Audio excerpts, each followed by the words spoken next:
প্রিয় ভিউয়ার্স, আসসালামু আলাইকুম।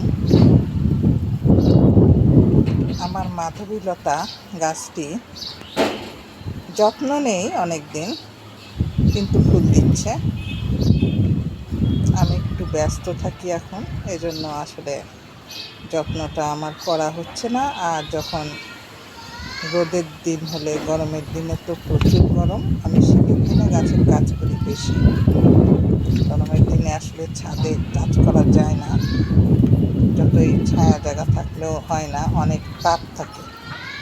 এই জন্য তো এই গাছটি আসলে দেখেন, এই যে কিনেছি, এই যে ব্যাগ কাটা,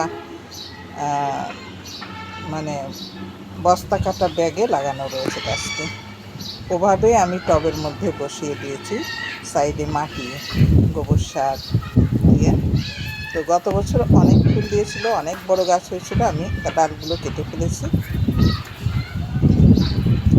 আর এই যে এবার হচ্ছে অনেক সুন্দর, মনে হয় বৃষ্টি আসবে। বৃষ্টি আসার আগে অনেক বাতাস বইতে শুরু করে, আকাশেও অনেক মেঘ রয়েছে। তো এই ধরেন যে এই জন্যই এত বাতাস বইছে। যখন বৃষ্টি হয়ে বৃষ্টিটা থেমে যায়, তখন কিন্তু বাতাসও থেমে যায় আর প্রচুর গরম পড়ে। তো এখন আসলে বৃষ্টি মনে হয় আসবে, এর জন্য বাতাসটা বইছে, ভালো লাগছে।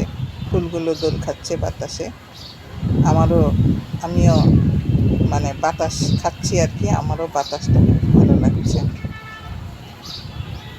তো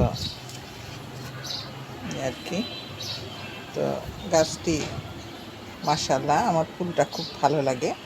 খয়েরি কালার, সাদা কালার, সময় সময় গোলাপিও হয়, লালও হয়, চেঞ্জিং কালার আর কি। তো মাশাআল্লাহ, অনেক সুন্দর, অনেক সুন্দর।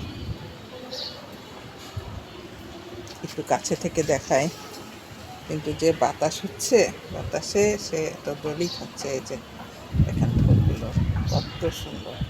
সবাই চেনে মাধবীলতা ফুল। মাধবীলতা ফুল চেনা না এমন কেউ নেই। নামটাও তার এত সুন্দর, মাধবীলতা। মাশাআল্লাহ, অনেক সুন্দর। এই আর কি। তো গাছটি আমি পটিং করি নাই, এইবার দেখি ইনশাআল্লাহ শীত আসলে তখন গাছটি ছেটে ছুটে নতুন করে পটিং করে দিব। তখন চেষ্টা করব আপনাদেরকে পটিংয়ের ভিডিওটি দেওয়ার জন্য। এই আর কি। তো ভালো থাকবেন সবাই, সুস্থ থাকবেন। ধন্যবাদ।